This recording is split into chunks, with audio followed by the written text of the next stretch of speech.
បាទសូមគោរពជម្រាបសួរបងប្អូនក្នុងបណ្ដាញសង្គមបាទខ្ញុំធ្លាប់បានធ្វើជាវីដេអូបង្ហាញពីសកម្មភាពចិញ្ចឹមសត្វព្រាបបាទដើម្បីឲ្យឈានដល់ការជោគជ័យគឺមានកត្តា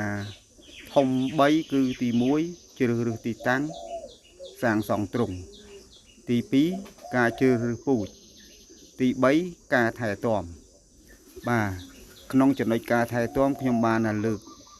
យកមកច្រើនចំណុចមកហើយក៏ប៉ុន្តែនៅក្នុងវីដេអូនេះខ្ញុំសូមបង្ហាញក្នុងចំណុចថែទាំកូនព្រាបបាទអញ្ចឹងព្រាបបងប្អូនយើងខ្លះក៏លោកដឹងខ្លះលោកដៃថ្មីពុំបានដឹងថាព្រាបពងប្រមាណគ្រាប់ក្នុងភាសាបាទអញ្ចឹងសូមជម្រាបថាព្រាបពងបាន1គ្រាប់ឬក៏2គ្រាប់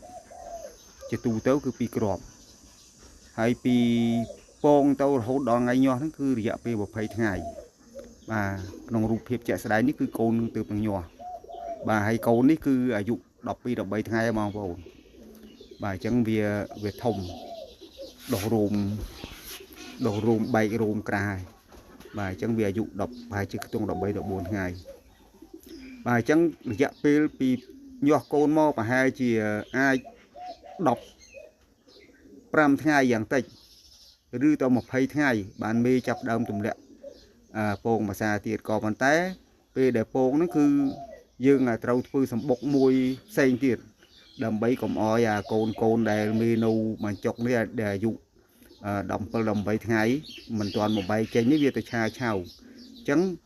ប្រៀបពេលដែលកូនហើយរយៈពេល5ថ្ងៃគឺកូនបើកភ្នែកអញ្ចឹងរយៈប្រហែលជា8ថ្ងៃគឺមេចាប់ដើមប្រកាសទៀតហើយបាទអញ្ចឹងកូនអាយុប្រហែលជា12 13ថ្ងៃនេះយើងត្រូវធ្វើសម្បុកផ្សេងមួយទៀតក្នុងទ្រុងដដែលដើម្បីឲ្យ